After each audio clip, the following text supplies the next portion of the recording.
In 1978, Willie McNeve sat down to record his memories of one of the most remarkable experiences of his life, his involvement in the Easter Rising of 1916.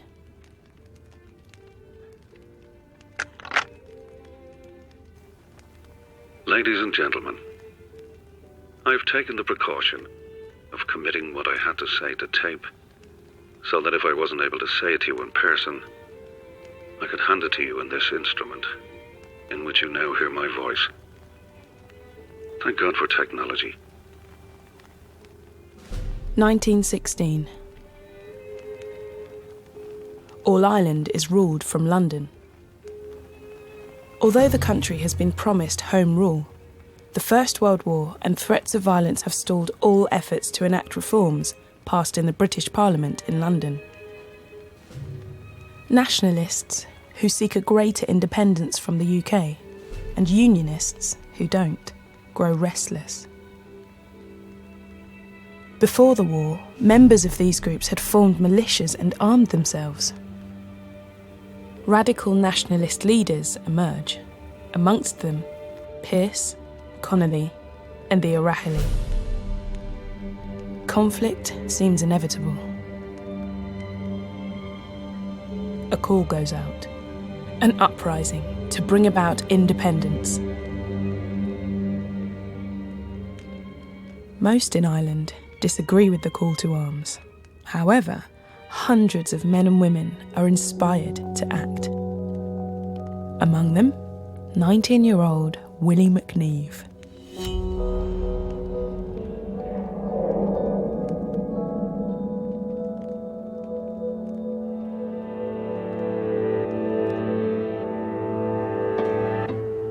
Much has been spoken and written over the years about the rising of 1916.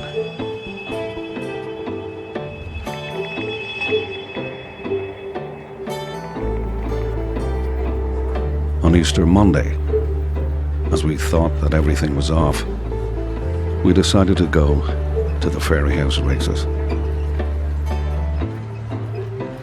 As we were strolling down O'Connell Street, with the intention of securing transport at the Pillar, a hackney car with Barney Mellows aboard swept past us. Mellows recognised us and gave us a sweeping wave of "come on" with his hand.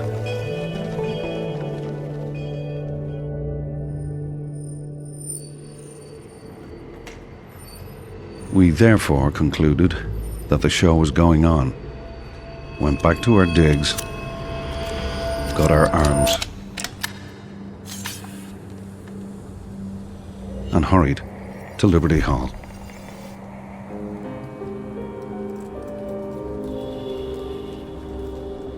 We hadn't long to wait for the first bit of excitement.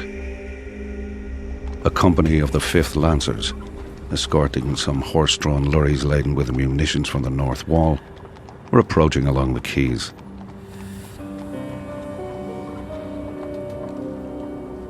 The Lancers were merely acting as an escort and had no warlike intentions.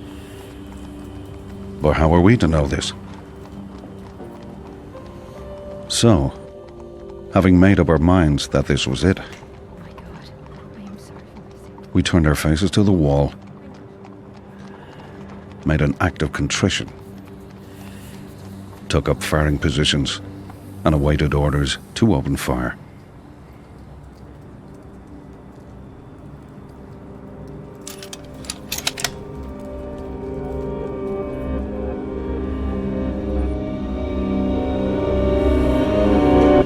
The order never came, and I might say, much to our relief.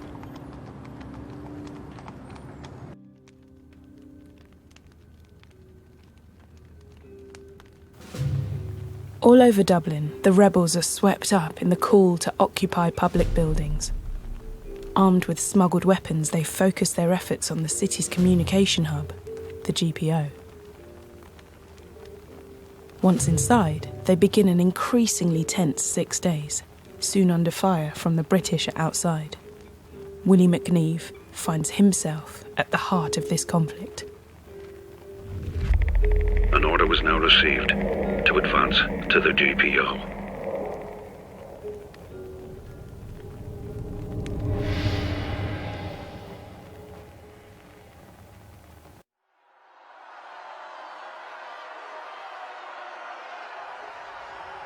I may say that it was in the course of this operation that I got one of the greatest thrills of my life.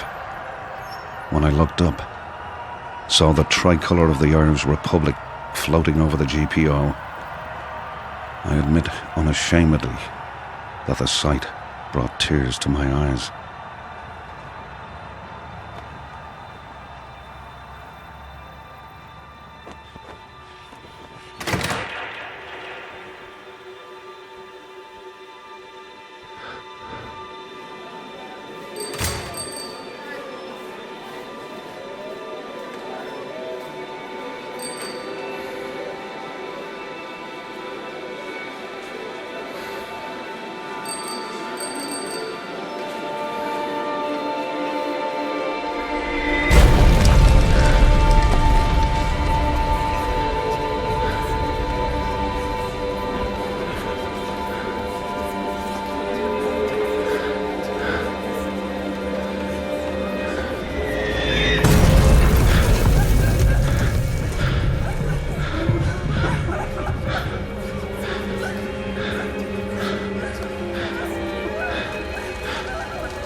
During the evacuation of the GPO, I myself had a small adventure, which I think I should relate.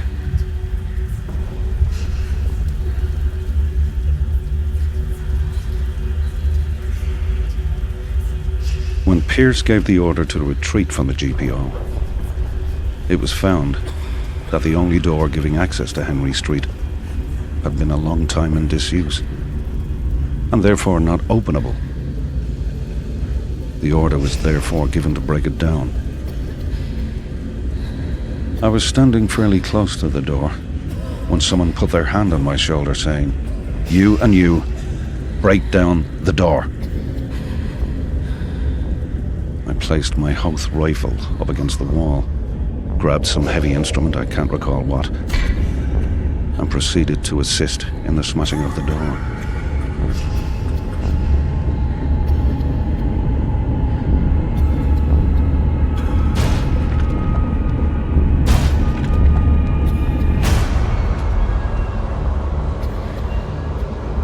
I reached for my rifle, only to find that it had disappeared, and in its stead, a new German Mauser.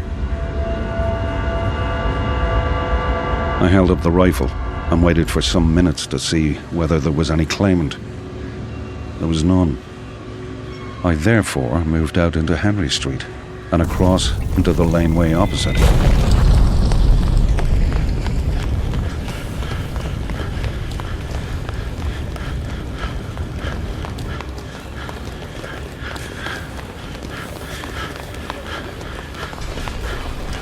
As I entered the laneway, I found myself, more or less automatically, in a squad which was being lined up by the O'Rahilly, preparing for a charge into Moore Street for the purpose of clearing that street of a British barricade.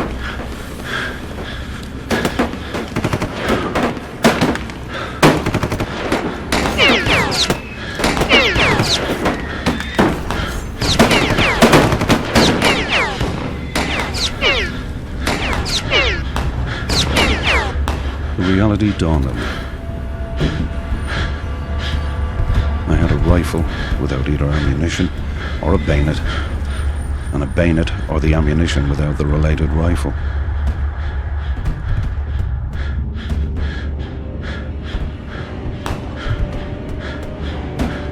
The O'Rahilly fairly tumbled to my predicament and told me to fall out.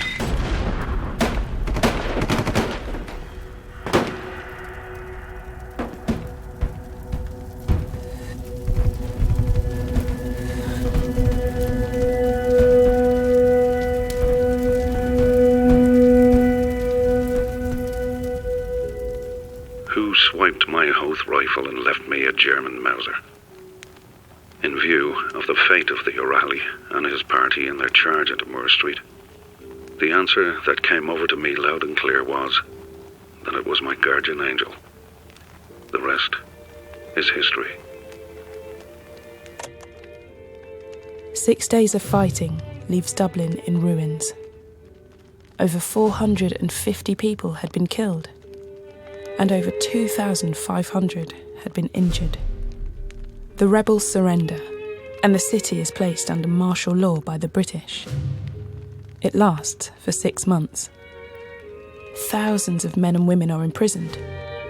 Willie McNeve is among them. He is charged with treason and released after 85 days. 15 rebel leaders, including Pearse and Connolly, are tried and executed. For many in Ireland, their deaths strengthen the case for independence. The legacy of the Easter Rising and its impact on the foundation of the Irish Free State in 1921 is still debated today. The voices of those, like Willie McNeve, who were there, help us to understand the importance of the events of 1916 to the Republic of Ireland and the UK. There are other voices to hear as well. To learn more, search BBC Voices 16.